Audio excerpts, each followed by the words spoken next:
Hello everyone and welcome to another one of our stage previews of the 2025 Giro d'Italia, and if you're new to the channel, why not subscribe? Stage 19 of the Giro d'Italia is a challenging 166km mountain stage from Biella to the ski resort of Champoluc, nestled within the Monte Rosa massif. This stage as well comes with a hefty elevation gain of 4,950 meters, almost 5 kilometers of elevation for these riders to tackle, along with 5 categorized climbs during the day. So with all that climbing and all those stages that they've endured, and recently having done the softer side of the Monte Rosa as well, this will definitely be a hefty challenge for the riders. The partenza takes place in Biella with an elevation gain of 352 meters, a town in the Piedmont region known for its textile industry. The climbing begins almost immediately as the riders tackle the Croce Serra, a 9.1 kilometer climb with an average gradient of 3.8%, and takes the riders up to 850 meters in elevation. While not exceptionally steep, it serves as an early test and potential warm-up that is likely to contribute to the formation of the day's breakaway. And following a descent, the route continues for over 20 kilometers through the valley, offering a brief respite before the riders will be tackling the first intermediate sprint in the Pante St. Martin, 36.8 kilometers into the stage, and then the riders will come to the foot of the first climb at 50.7 kilometers into the stage, and they will even have gone through a tunnel at this point. At the 50.7 kilometer mark, the first big challenge comes, and this is the Col de Jo, which is a 16 kilometer climb with an average gradient of 7.7% and peaking at 15% in terms of climbing percentage. This will also take the riders up to 1,623 meters when they get to the top of this climb, and certainly will be a stern test for them. This climb will be a crucial point as well for the general classification contenders to maybe just feel each other out and see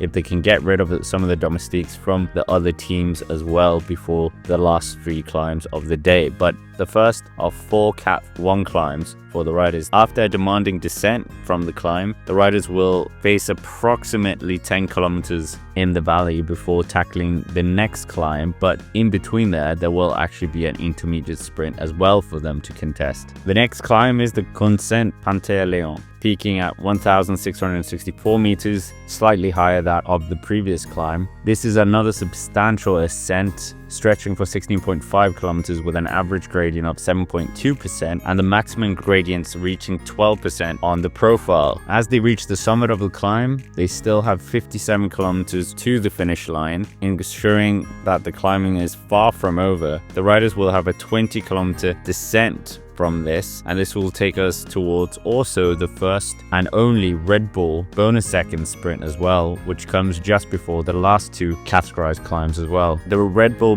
intermediate bonus seconds at St. Vincent will also be the start of the Col de Jo, the penultimate categorized climb of the day, and this will take the riders up to 1,639 meters and is similar in length to the previous climbs but slightly less demanding on average gradient. This ascent spans 15.1 kilometers with an average gradient of 6.9% and a maximum gradient of 12%. And when we look at the detailed climb, we can really see that it's the start of the climb and the finish of the climb that has the average of 7.2%, and then we get a long stretch of 7.1%, but the climb is fairly stagnant around the 7%, and we can see that there is even a let up or about a kilometer and a bit towards the top of 5.2%. So not a too taxing of a climb, but every climb will just add a bit more of fatigue into these riders so deep into this race. The descent of the Col de Jo brings the riders to Brosson, situated at the foot of the final climb of the day. The final ascent to the Champoluc,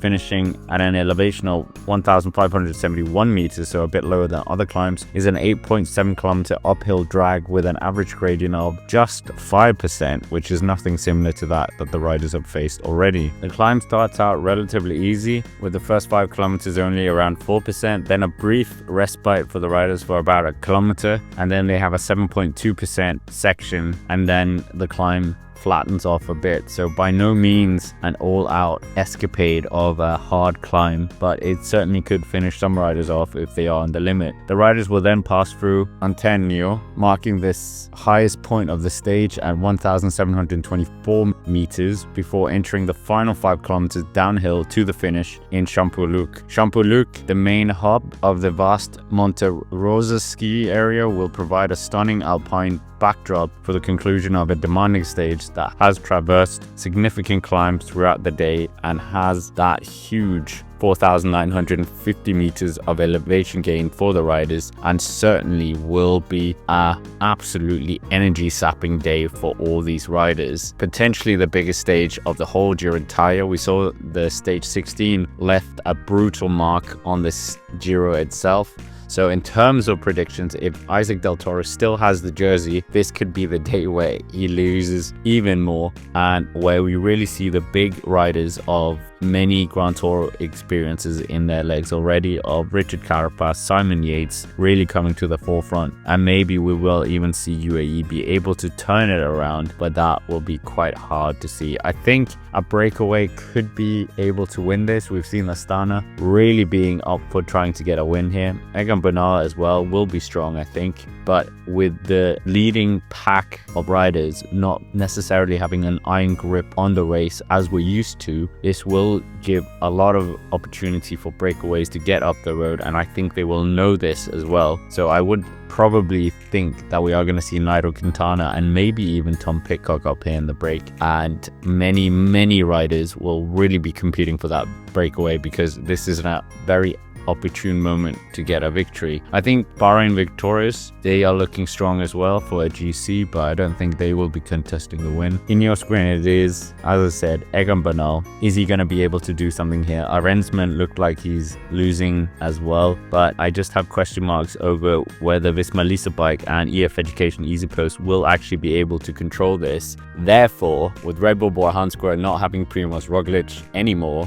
I think they are the ones that will be winning the stage, potentially with Pellizzari or even with Daniel Martinez. Pellizzari definitely looks like he's interested in this and said he had vented some frustration with that attack on stage 16 after having shepherded Primoz Roglic around. So I think he will definitely be very eager to do something here and get a stage win that he was denied in 2024 by Tadej Pogačar. The Cima Coppi winner of last year, he could certainly hoover up something here. I think the blue jersey is absolutely out of the question now for anyone. I think Lorenzo Fortunato and Astana have done a brilliant job there, so I don't see them being challenged on that front. But I think he might actually be in the breakaway to just make sure he defends that jersey, and Scaroni as well. Can Astana get another stage win? We would love to see it, but I don't think it will happen. I think we have to look towards Red Bull Bora Hansgrohe or even Movistar. But anyways, with that, that's basically it for this video. Make sure to hit the like button, subscribe to the channel if you haven't already, and make sure to keep up to date with all our recaps as well of the stage that appear here on the channel. But for now, thank you very much for watching, and I will see you in the next one, which is tomorrow.